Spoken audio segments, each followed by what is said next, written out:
Hey, I'm Jeff. And I'm Phil, and we're the Cocktail Dudes. Today we're going to make the Old Bailey. Yes. It's amazing that we can work with all this racket going on around us. I know. I thought that was your head at first. Yeah. Like I could hear your hangover.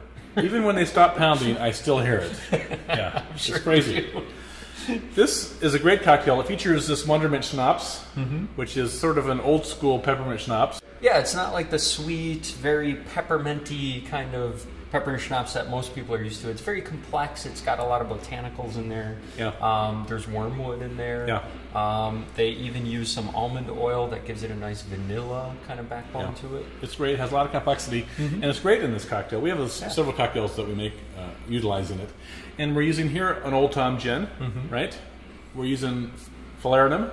Yep. Right? Which it takes it even further with better complexity to it. It adds the hints of clove. Yep. Right. Very allspice and stuff. And we make our own. You can watch a video on that. Yeah, we got video for it. Not hard to make.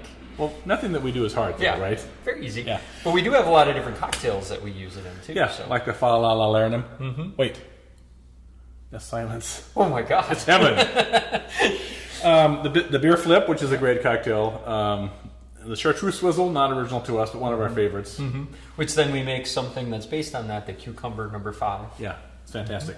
So this is a great cocktail. The Old Tom gin is the gin people used to use, like pre-prohibition. Yeah.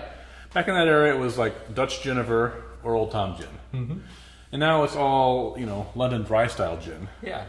And this is nice because it's a little sweeter than a London Dry style gin. It's still botanical, but it doesn't hit you in the face like a baseball bat, right? It doesn't have that really sharp pine needly taste to it.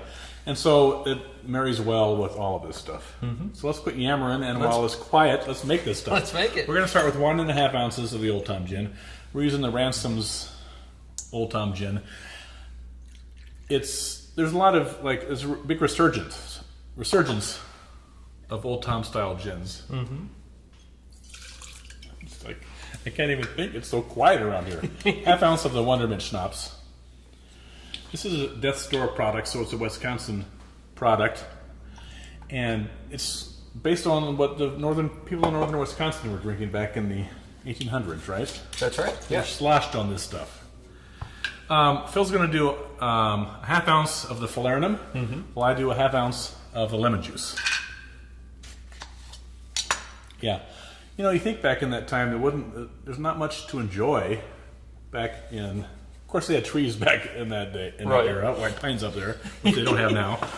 But this is what they looked forward to, like coming in from the fields and having some schnapps. Well, they were using all sorts of different herbs and everything, anything they could find around to make this liquor. And so that's where they got the idea to make it, is to have all those different botanicals in it. Yeah. 1/2 ounce of lemon juice. There we go. We're going to add some ice and shake it up.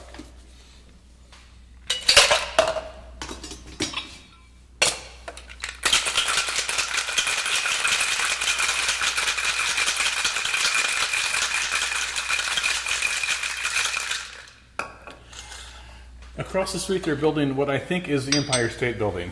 Because if there's ever an earthquake, I'm going over there. Because there's so many darn pilings in this foundation that building is going nowhere. They've been building that thing for a while. Yeah. And this is best with just a little bit of lemon oil on the top. So we're going to take a small lemon twist, squirt it on the top there, and discard the rind. And then you don't need to garnish it any further, but if you have a small mint leaf or two, we'll add that to the top. And there you have your delightful Old Bailey. Enjoy. Cheers.